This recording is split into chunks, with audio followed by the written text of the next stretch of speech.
Hello and welcome to a really interesting problem. It's a very easy problem to follow. It's coming directly from this wonderful website that developed solver, the add-in to Microsoft Excel that is going to help us to do the linear programming for this specific problem.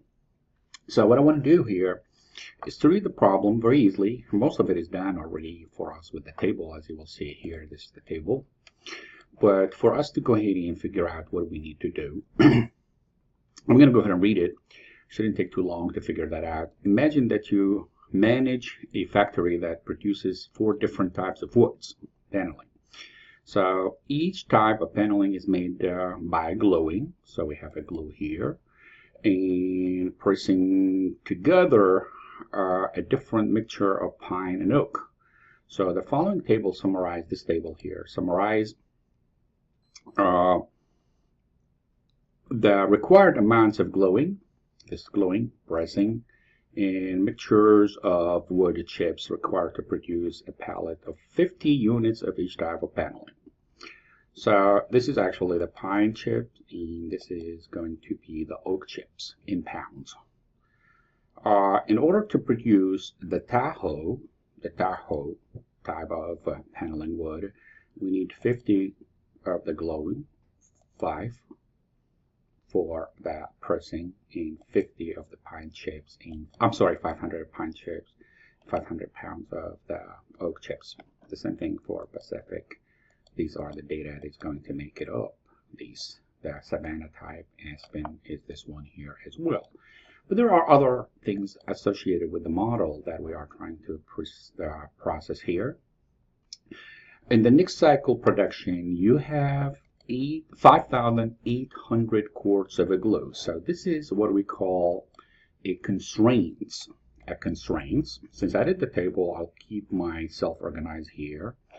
I don't have more than 5,800 of type of a glue. So I'm going to say less than or equal 5,800. Of course, I'm going to go ahead and grab this format so I could apply it to everything here. And this way we could see it. So there is no more than 5,800 pounds of glue. Then also there is no more than 730, if I'm reading the problem correctly, hours of pressing. So whatever we're going to be using in order to produce the 4 type of woods paneling, we have to use less than or equal to 730. We cannot exceed it. Also, we have 29,200 pounds of pine chips. So again, everything we're going to be using must be less than or equal to the pine, to 29,200 pounds of pine. And lastly, for this constraint, meaning the restriction of we have to deal with, we have actually less than or equal to 60,500 pounds of oak chips. So this is actually where I'm getting all this data from. So all this calculation must be actually restricted here. So this is basically when we're trying to build a model, we put in it this way in order to remind us what we need to do. Okay, there is more to the problem. As said, there is an assumption that each pallet of Tahoe, so this is the Tahoe, is going to a Pacific, Savannah, and Aspen panel can be sold for profit. So this is the profit. I'm going to go ahead and grab this.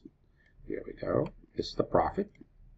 It's going to be based on the fact that we're going to make actually 450. I'm going to start this one here as the problem tells me. I have 1,500 for the Pacific, and I have $800 profits for the Savannah, and they make $400 for the Aspen. Of course, this is going to be money, so I'm going to go ahead and make it this way. In this case, I'll be able to remind myself this is actually has to do with currency or money. So this is the profit, which is mean the objective function.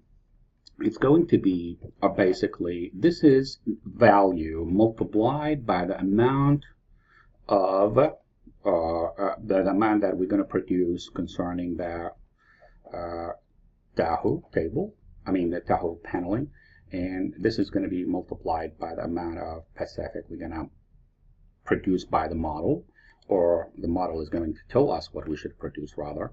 In Savannah also is going to be multiplied by the amount, and 400 is going to be multiplied by the amount that we're going to get from the model as a result. So let's go ahead and put here the number of e's that the model is going to solve for us. And I'm going to go ahead also grab this one here.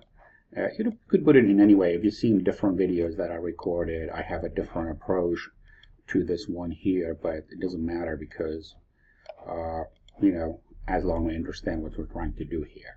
Okay? So since this problem has to do with the word profit, so our ultimate aim to maximize the profits. If something has to do with cost, of course, our ultimate aim to minimize the cost. We like to increase the profit and we like to minimize the cost. This is a profit problem. It's giving us the problem. So this probably, it's a good place for it in order to see what we're going to do with this number. I'm going to go ahead and put that in a yellow color. The constraints here, I'm going to make them actually blue color. This is a habit that I used. And of course, we're going to go ahead and do the objective functions, which is going to be, I'm going to put it into a green color. This is going to be the profit that we're going to get. Hopefully we'll get it in the green or in the black. All right, so what we're going to do here, first of all, when we do actually the objective function, it's going to be, obviously I need to go ahead and make it bigger so I could see it. All these going to be basically, it's going to change the color, unfortunately, but I'll go ahead and do it anyway. So this is blue, and I could have done it differently, of course. I could just copy the content without the format. Anyway, I just go ahead and do this here. This is the objective function, which is going to be this multiplied by this, plus this multiplied by this, plus this multiplied by this, plus this multiplied by this. Oh well, this is going to cost me really sometimes. So I'm going to go ahead and use the sum products function because that is going to really make it a lot easier. The sum products is going to be these here. We're going to figure out by the model. Hit F4 to lock it because I need to lock it. Of course, multiplied by these. Here we go. And this should not be locked because we need to leave it relative. And if you notice here, if I click on this one here, just for a second, I'm going to go ahead and make it wider so we'll be able to see it here. I'm hitting that escape key. There's a $0, of course, because we haven't done anything, you know, with it. So if you notice here, the problem is the sum products, all that blue area, I'm sorry, the yellow area, which is the number of the item for each type of wood paneling, multiplied by the profit in order to tell us how much we're going to make. So if I put here, for example, let's say 10, that should not be $1, should be an item. So we're going to go ahead and change that. It's going to give me two, without any constraints, without anything, it's going to give me $28,000 profits, supposedly. You know, we're not talking about all the other constraints. Anyway, let me go ahead and take that away and make this as a number, because also since it's going to be a physical entity, it should be an integer value. All right, it doesn't matter whether I change this to 0 or left it as 10. I don't care. The model will solve it for me. There's one more thing we need to do. Since one more time, I want you to take a look at this one here. It's the sum products. These are multiplied, meaning all the yellow area multiplied by correspondingly by each profit in order to get the objective function. Similarly, I'm going to go ahead and copy this one here, and I'm going to paste it right here, paste it here. And if you notice also that Excel is going to actually copy that correctly. Since I locked this one here initially for the yellow area, this is relative. It's going to adjust itself to the new range. In this case, similar to this one here, similar to this one here, and similar to this one here. This way, now I could go ahead and squeeze this a little bit, so we could actually, maybe that's too small. Here we go. Okay, let me go ahead and make it larger. Of course, if I change this all to 0, notice that everything will be changed to 0 because there is no amount whatsoever. So everything is 0. This should be I don't know why I left it green. It should be blue. Okay, here we go. And now this is basically not the dollar figure at all. So I'm going to go ahead and apply. Okay, leave the formatting here. I'm going to go ahead. This is dollar for sure. This is not dollar. This is should be number. And we're going to go ahead and leave it as a number also with no decimal point whatsoever, because that's where we start. Still, this is the calculation, okay? Because I copied the format initially, I grabbed with the dollar figure along with it. We're ready to go ahead and apply the solution using the solver. I'm going to go ahead and make sure that the solver has been added. Solver is there, as you notice, but if it wasn't added, I'm going to go ahead and go to the file and go to the option here. And as you notice here, the add-in, and see here, go. And you notice since the solver has already been added, so it's checked, I could go ahead and add the analysis tool pack if I want. As you notice, it's going to add that data analysis. Solver is already there. So we're going to go ahead and activate solver. The very first thing that I need to do with solver is to go ahead and grab the objective function. This is the objective function. By default, it's a maximization. If I need minimum, I click on minimum. Sometimes we need to get an exact value for a certain model, which is that's what we have to do. So by changing what cell, okay, the cell that I wanted to really change is this cell, the yellow one, the number that is going to be counting for me. Of course, there are some constraints here. I'm going to delete that. I'm going to go ahead and make sure the constraints are going to be embedded correctly in the model. Notice that all the sign of the constraints is less than or equal to. So instead of doing them individually, I'll be able to do them all at once. You know, there's nothing, you know, difficult about it if they have a different sign, such as greater than or equal or greater than. Or sometimes we have a restriction that we wanted to make it actually a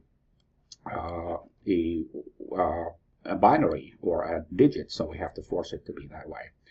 Anyway, let's go ahead and do this, and I wanted to go ahead and make sure that this is the changing cell.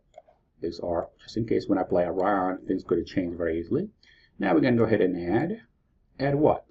I want to add these, all of them, because they have the same sign. Lucky for me, it's already less than or equal, equal, greater than equal, integer, binary. So those are when we force the value to be integer, okay? Which I'm going to show you how to do it anyway. So we're going to go ahead and say constraint, which is going to be less than. Each one is going to be less than the corresponding value for it. So I'm doing them all at once. And I'll go ahead and say add. Another thing that I wanted to do, all these here, I'm going to force it to be integer because I don't want to get like a piece of wood or a piece of panel. I want it to get the whole panel. So this is what we're going to do, okay? The model now is ready to be solved. It's going to give me the maximization or maximum profit that I could get by using those constraints for each type of panel wood by giving me the corresponding numbers in the yellow range, Those are already been, the blue ones are the constraints, and the green one is going to be the ultimate solution, not the ultimate, the optimal solution.